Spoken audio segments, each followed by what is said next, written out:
ಇನ್ನು ಎರಡನೇ ಸುದ್ದಿ ನೋಡ್ತಾ ಹೋಗೋಣ. ಇವತ್ತು ಇದು ಸಿಎಂ ಸ್ನೇಹಿತನಿಗೆ ಸಂಬಂಧಪಟ್ಟ ಸ್ಫೋಟಕ ಸ್ಟೋರಿ. ಸಿದ್ದರಾಮಯ್ಯ ಅವ್ರನ್ನ ಹೆಸರು ಹೇಳ್ಕೊಂಡು ಮಹಾದೋಖವನ್ನ ಈ ಟೀಮ್ ಮಾಡ್ತಾ ಅನ್ನೋ ಪ್ರಶ್ನೆ ಕಾಡ್ತಾ ಇದೆ. ಒಂದೆರಡಲ್ಲ, ಬರೋಬ್ಬರಿ 17 ಕೋಟಿಗೂ ಹೆಚ್ಚು ಹಣವನ್ನ ಸಿಎಂ ಹೆಸರು ಹೇಳಿಸ್ಕೊಂಡು ಈ ಗ್ರೂಪ್ ಏನಿದೆ ವಂಚನೆ ಮಾಡಿದ್ದು ನಿಜಾನಾ?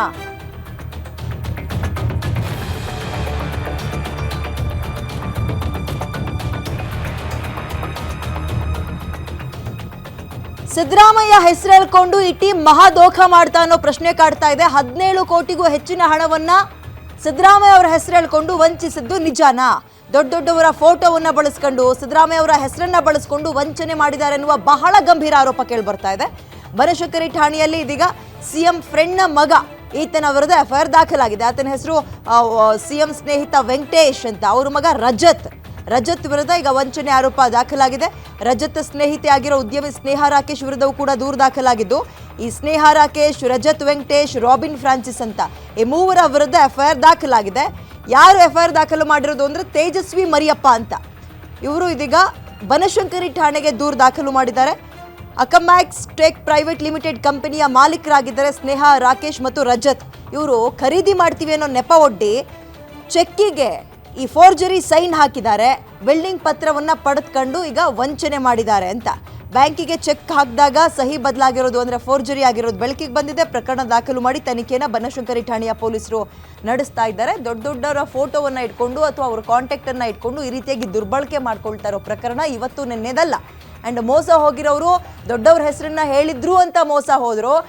ಚೆಕ್ಕಿಗೆ ಸೈನ್ ಹಾಕಬೇಕಾದ್ರೆ ಫೋರ್ಜರಿ ಅಂತ ಗೊತ್ತಿಲ್ಲದೆ ಬೇರೆ ಕಾರಣಗಳನ್ನ ಕೊಟ್ಟು ನಂಬಿ ಮೋಸ ಹೋದ್ರು ಅನ್ನುವಂಥದ್ದು ಇನ್ನು ಮುಂದಿನ ದಿನಗಳಲ್ಲಿ ಗೊತ್ತಾಗಬೇಕು. ಆರೋಪಿಗಳನ್ನ ಅರೆಸ್ಟ್ ಮಾಡಿ ತನಿಖೆಯನ್ನ ಮಾಡಿದಾಗ ಇದರ ಬಗ್ಗೆ ಮತ್ತಷ್ಟು ಮಾಹಿತಿ ಹೊರ ಬರುತ್ತೆ. Mrs. Sneha Rakesh in 2022 for my property at Banashankari. So she had showed herself to be, a high-profile technology leader in Karnataka. She has a lot of big social media profile, and she looked like important and well-off lady that can purchase the property. So she, her name is Sneha Rakesh, and she was with a company called Carmax, which does some kind of media, marketing, digital media. So anyhow, she got into a sale deed with me and said that ಇವರಿಗೆ 23/11/2022 ಒಂದು sale ಡೀಡ್ನ ಈ ಸ್ನೇಹ ರಾಕೇಶ್ ಮತ್ತು ರಜತ್ ಅನ್ನೋ ವ್ಯಕ್ತಿ ಒಳಗೆ ಮಾಡಿಕೊಟ್ಟಿದ್ದಾರೆ. ಆ ಒಂದು ಸೇಲ್ ಡೀಡಲ್ಲಿ ಮೋಸ ಮಾಡುವ ಉದ್ದೇಶನ ಇಟ್ಕೊಂಡು ಆಮೇಲೆ ಒಳಸಂಚು ರೂಪಿಸಿ ಆ ಪ್ರಾಪರ್ಟಿ ಅನ್ನೋದು ಇವರಿಗೆ ಆ್ಯನ್ಸಿಕಲ್ ಪ್ರಾಪರ್ಟಿಯಾಗಿ ಬಂದಿರ್ತದೆ. 27ನೇ ಕ್ರಾಸು ಬನಶಂಕರಿ ಸೆಕೆಂಡ್ ಸ್ಟೇಜ್ ಇರುವಂಥದ್ದು. ಅದು ಕಮರ್ಷಿಯಲ್ ಪ್ರಾಪರ್ಟಿ. ಅದರಲ್ಲಿ 11 ಲಕ್ಷ ರೂಪಾಯಿ ಆ ಒಂದು ಟೈಮಿಗೆ. ಓಕೆ, ಮೋರ್ ಡೀಟೇಲ್ಸ್ ನನ್ನ ಕಲಿಗ ಮಂಜುನಾಥ್ ನೀಡ್ತಾರೆ. ಮಂಜುನಾಥ್, ಈಗ ಮೋಸ ಹೋಗಿರೋರಿಗೆ ತಾವು ಮೋಸ ಹೋಗಿದ್ದೀವಿ ಅಂತ ಗೊತ್ತಾಗಿದ್ದು ಹೇಗೆ ಮತ್ತು ಯಾವಾಗ? ಎರಡನೇ ಪ್ರಶ್ನೆ, ಇದರಲ್ಲಿ ದೊಡ್ಡವರ ಹೆಸರು ಕೇಳಿ ಬರ್ತಾ ಇರೋದ್ರಿಂದ ದೊಡ್ಡವರ ರಿಯಾಕ್ಷನ್ ಏನಾದರೂ ಬಂದಿದೆಯಾ ಈ ಪ್ರಕರಣದಲ್ಲಿ? ಅಂಡ್ ಆರೋಪಿಗಳನ್ನ ಅರೆಸ್ಟ್ ಮಾಡೋ ಕೆಲಸ ಆಗಿದೆಯಾ ಅಥವಾ ಹುಡುಕಾಟದಲ್ಲಿದ್ದಾರಾ? ಡೀಟೇಲ್ಸ್ ಕೊಡೋದಾದ್ರೆ.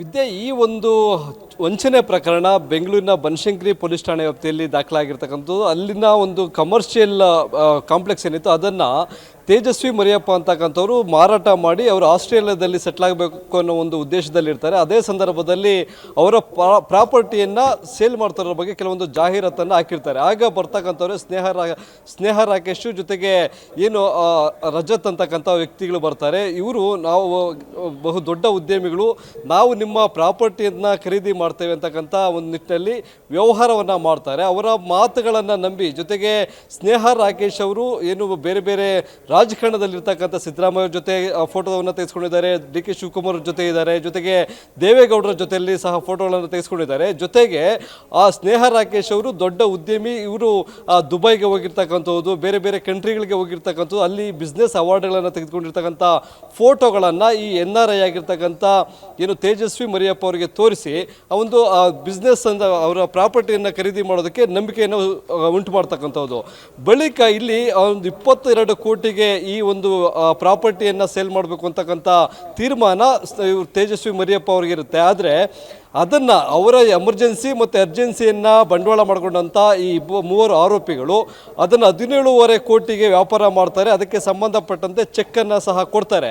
ಚೆಕ್ಗಳನ್ನು ಕೊಟ್ಟಾಗ ಅವರು ಬೇರೆ ಡಾಕ್ಯುಮೆಂಟ್ಸ್ಗೆ ಮಾಡಿರ್ತಕ್ಕಂಥ ಸಹಿ ಮತ್ತು ಚೆಕ್ನಲ್ಲಿ ಮಾಡಿರ್ತಕ್ಕಂಥ ಸಹಿಗೆ ಹೊಂದಾಣಿಕೆ ಇರೋದಿಲ್ಲ. ಅದು ಇವರಿಗೆ ಗೊತ್ತಿರೋದಿಲ್ಲ NRIಗೆ. ಆದರೆ ನಮಗೆ ಅಸಲಿ ಚೆಕ್ಕನ್ನು ಕೊಟ್ಟಿದ್ದಾರೆ, ಸರಿಯಾದ ಸಹಿನೇ ಮಾಡಿದ್ದಾರೆ ಅನ್ನೋ ಒಂದು ನಂಬಿಕೆಯಲ್ಲಿ ಅವರ ಹೆಸರಿಗೆ ತಮ್ಮ ಹೆಸರಿನಲ್ಲಿರ್ತಕ್ಕಂಥ ಪ್ರಾಪರ್ಟಿಯನ್ನು ಸಬ್ ರಿಜಿಸ್ಟರ್ ಕಚೇರಿಯಲ್ಲಿ ಹೋಗಿ ಒಂದು ನೋಂದಣಿಯನ್ನು ಸಹ ಮಾಡಿಕೊಡ್ತಾರೆ. ಅದಾದ ಬಳಿಕ ಇವರು ಆರೋಪಿಗಳಿಗೆ ಕೊಟ್ಟಿದ್ದಂಥ ಚೆಕ್ಗಳನ್ನು ಬ್ಯಾಂಕಿಗೆ ಸಬ್ಮಿಟ್ ಮಾಡಿದಾಗ ಆ ಚೆಕ್ಗಳು ಬೌನ್ಸ್ ಆಗುತ್ತೆ. ಕಾರಣ ಅವರು ಮಾಡಿರ್ತಕ್ಕಂಥ ಸಿಗ್ನೇಚರು ಫೇಕ್ ಆಗಿದೆ. ಅವರು ಅಕೌಂಟ್ನಲ್ಲಿ ಮಾಡಿರ್ತಕ್ಕಂಥ ಸಿಗ್ನೇಚರ್ಗೂ ಚೆಕ್ ಮೇಲೆ ಮಾಡಿರ್ತಕ್ಕಂಥ ಸಿಗ್ನೇಚರ್ಗೂ ಹೊಂದಾಣಿಕೆ ಆಗ್ತಾ ಇಲ್ಲ ಅನ್ನೋ ಕಾರಣಕ್ಕಾಗಿ ಚೆಕ್ ಬೌನ್ಸ್ ಆಗುತ್ತೆ. ಇದನ್ನು ಪ್ರಶ್ನೆ ಮಾಡಿದಾಗ ಅವರು ಹಣವನ್ನು ಕೊಡೋದಕ್ಕೆ ಮೊದಲಿಗೆ ಸಬೂಬುಗಳನ್ನು ಹೇಳ್ಕೊಂಬರ್ತಾರೆ. ಯಾಕೆಂದರೆ ಅದು ಸೈನ್ ಮಾಡಿ ತುಂಬ ದಿನ ಆಗಿತ್ತು, ಹಾಗಾಗಿ ಮಿಸ್ಮ್ಯಾಚ್ ಆಗಿರ್ಬೋದು, ನಾವು ನಿಮ್ಮ ಅಮೌಂಟ್ ಏನಿದೆ ಅದನ್ನು ತಲುಪಿಸ್ತೇವೆ ಅಂತಕ್ಕಂಥ ಸಬೂಬುಗಳನ್ನು ಹೇಳ್ಕೊಂಡು ಒಂದು 2-3 ತಿಂಗಳು ಬರ್ತಾರೆ. ಆದರೂ ಸಹ ಇವ್ರಿಗೆ ಹಣವನ್ನು ಕೊಡದೇ ಇದ್ದಾಗ ಈ ಒಂದು ವಂಚನೆ ಆಗಿರೋದು ಅವರ ಹಿಂದೆ ದೊಡ್ಡ ಜಾಲ ಇದೆ ಅನ್ನೋದು ಬೆಳಕಿಗೆ ಬರುತ್ತೆ. ಆದರೆ ಈ ಸಂಬಂಧಪಟ್ಟಂತೆ ಮೊದಲಿಗೆ ಬನಶಂಕರಿ ಪೊಲೀಸ್ ಠಾಣೆಗೆ ಹೋಗಿ ದೂರು ಕೊಡೋದಕ್ಕೆ ಹೋದಾಗ ಯಾವುದೇ ರೀತಿಯಾದಂಥ FIR ಅನ್ನು ದಾಖಲು ಮಾಡಿಕೊಳ್ಳದೆ ಸಬೂಬುಗಳನ್ನು ಪೊಲೀಸರು ಸಹ ಹೇಳೋದಕ್ಕೆ ಶುರು ಮಾಡ್ತಾರೆ. ಆಗ ಇಲ್ಲಿ ಇವರೇ ನೆರವಾಗಿ ನಿಂತಿದ್ದು ಕೆಲವೊಂದಷ್ಟು ಜನ ವಕೀಲರು ನೆರವಾಗಿ ನಿಂತ್ಕೊಂತಾರೆ. ಅವರು ಆಗಿರ್ತಕ್ಕಂಥ ವಂಚನೆ ಬಗ್ಗೆ, ಡಾಕ್ಯುಮೆಂಟ್ಸ್ಗಳ ಬಗ್ಗೆ ಅವರ ಮೇಲೆ ಅಂದರೆ ಪೊಲೀಸರಿಗೆ ಒತ್ತಡವನ್ನು ತಂದಾಗ FIR ಅನ್ನು ದಾಖಲು ಮಾಡಿದ್ದಾರೆ. ಈಗ ಈಕೆ ಸ್ನೇಹ ರಾಕೇಶು ಜೊತೆಗೆ ಏನು ರಜತ್ ಇದ್ದಾರೆ, ಅವರ ಬಂಧನಕ್ಕೆ ಬನಶಂಕರಿ ಪೊಲೀಸರು ಬಲೆಯನ್ನು ಬೀಸಿದ್ದಾರೆ. Vidya. Okay, thank you Manjunath ಡೀಟೇಲ್ಸ್ಗೆ.